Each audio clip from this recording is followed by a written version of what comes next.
Bom dia, meninos e meninas, sejam bem-vindos à Língua e Foque. Hoje veremos as regras especiais de acentuação.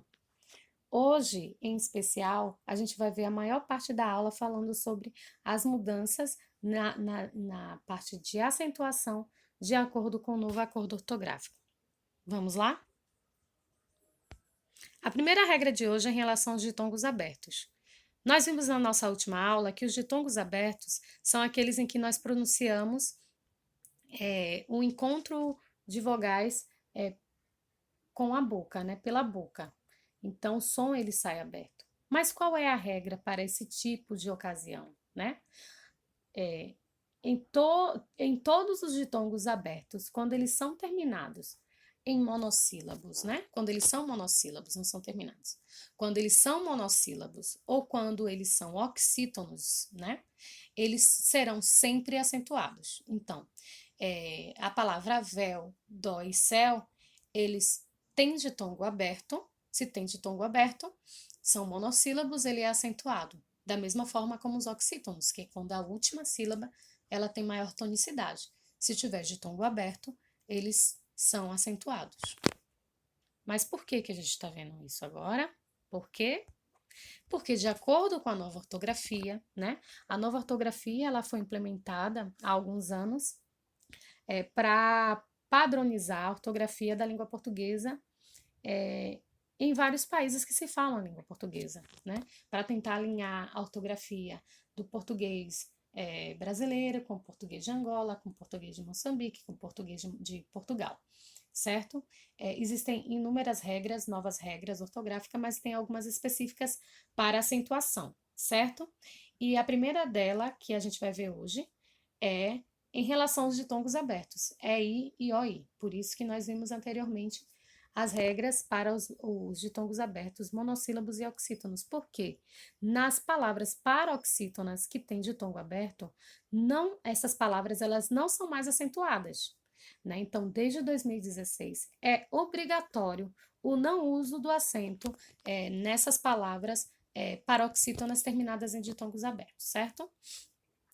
Ideia, assembleia, colmeia, geleia e jiboia, elas não podem mais ser escritas com acento. Agora, o uso ele não é mais facultativo, ele é obrigatório, né, da escrita sem acento. Também, de acordo com a nova ortografia, não são mais acentuados os verbos que possuem vogais duplas nas conjugações. No caso de vou, creem, leem, vêm. Antigamente eles eram escritos com acento e hoje também eles não são mais escritos com acento. Então as vogais duplas, né, eram acentuadas nos verbos e hoje não mais, depois do novo acordo ortográfico. Também, né, não há nas regras de acentuação o que a gente chama de acento diferencial, né? O acento diferencial ele é utilizado para diferenciar o que seria um verbo de um substantivo ou o que seria o substantivo e uma preposição. Então, por que isso? Por que existe esse acento diferencial? Porque existem palavras que elas são pronunciadas da mesma forma, né? Independente se ela tem acento ou não tem.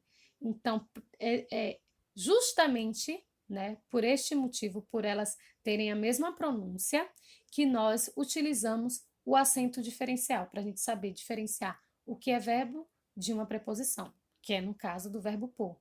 Né? O verbo pôr é com acento e a preposição por é sem acento. Aí nós vamos ver, aí a gente vai ver logo em seguida que o verbo tem, que é inclusive uma dificuldade que os alunos têm de diferenciar. Quando é que eu uso tem com acento e tem sem acento, né? Então, o tem com acento, ele é utilizado na terceira pessoa do plural. Eles têm, ok? E o tem sem acento, ele é utilizado na terceira pessoa do singular. Ele tem. Né? Então, geralmente, os alunos eles têm dificuldade para utilização do tem com acento e sem acento. Então, o tem sem acento é utilizado no singular e o tem com acento é utilizado para o plural. Da mesma forma como vem, que inclusive tem até um erro de digitação. Vem com acento é utilizado no plural, e aí onde tem seria vem, sem acento, é utilizado no singular. Por que com acento e sem acento, Pro? Quando é que eu utilizo? O porquê junto e com acento, ele tem valor de substantivo. Ele sempre é utilizado com determinante, certo? O determinante, ele é o O, por exemplo. O O que é o artigo que vai acompanhá-lo, porque ele vai ter valor de substantivo. Eu posso substituí-lo pela palavra motivo. Então, quando eu digo qual o porquê de você não ter vindo ontem para minha festa, né? Qual o motivo de você não ter vindo para minha festa? Então, nesse caso, eu utilizo o porquê com acento, diferente do porquê sem acento, junto e sem acento, que tem valor de conjunção. Ele é uma conjunção explicativa, né? Eu não fui porque não estava me sentindo bem. Então, esse porquê, ele é junto sem acento porque ele é uma conjunção explicativa. É isso que é o acento diferencial, né? Eu uso o acento porque em contextos e situações diferentes eles têm valores diferentes. Então, de acordo com o novo acordo ortográfico, alguns acentos diferenciais eles foram perdidos, certo?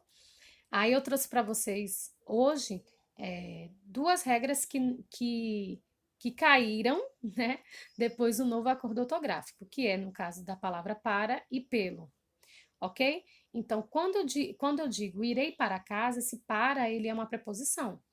Ele é utilizado sem acento mesmo. Mas antigamente, quando eu utilizava o para no sentido de verbo, do verbo parar, ele era utilizado com acento, como vocês estão vendo aí no próximo exemplo. Para, por favor. Então, antigamente ele é utilizado com acento. Hoje, de acordo com o novo acordo ortográfico, ele é utilizado sem acento. Para, por favor. Da mesma forma com a palavra pelo, né? Então, o pelo do cachorro sujou o sofá. A palavra pelo, que tem valor de substantivo, antigamente ele era utilizado com acento e hoje ele não é utilizado mais com acento, ok? Em contraponto, ele vai entrar em contraponto com a palavra pelo, que é preposição. Vamos pelo caminho mais curto. Ah, Pro, mas como é que eu vou saber que eu vou usar que o para ele é verbo, ou que o para é preposição, ou que o pelo é um substantivo e que pelo é preposição? Pelo contexto, certo? Você vê dentro do contexto que eles assumem funções gramaticais totalmente distintas. Para concluir, a gente vai fazer 2 exercícios. O primeiro diz assim: marque a alternativa cujas palavras são acentuadas em razão de uma mesma regra. Então, todas as 3 palavras elas têm que ter a mesma regra. Vamos lá. Na letra A, réu é um monossílabo. Sofá é oxítono. Já está eliminado. Na letra B, música é proparoxítona e você é oxítono. Também a gente já elimina. Na letra C, nós temos avó, que é oxítono, também é oxítono, e pará é oxítono. Então, tem grande chance de ser a letra C. Na letra D, nós temos égua, que é paroxítona terminada em tongo, pá, que é monossílabo. Então, também não se adequa. Na letra E, nós temos saúde. Nós temos aquele caso em que o hiato, né? Hiato, é uma regra. E na próxima, nós temos a palavra ônibus, que é uma proparoxítona. Então, a alternativa correta, de fato, é a letra C. Avó, também pará, são oxítonos. As 3 palavras são unidas aí nessa alternativa por conta de serem oxítonas. Na segunda questão, nós temos marque a alternativa em que a palavra mantém acento gráfico de acordo com a ortografia vigente. Então, nós temos fogaréu, ideia, pelo, pará e joia. Nós vimos que ideia perdeu acento, assim como pelo, para também, o verbo parar também não tem mais acento, e jiboia também não tem mais acento. Logo, a alternativa correta é a letra A, fogaréu, que é ditongo aberto terminado em oxítono, né? É oxítono terminado em ditongo aberto. Tem alguma dúvida? É só mandar mensagem no meu e-mail ou me mandar mensagem no WhatsApp. Estou sempre à disposição. Um forte abraço.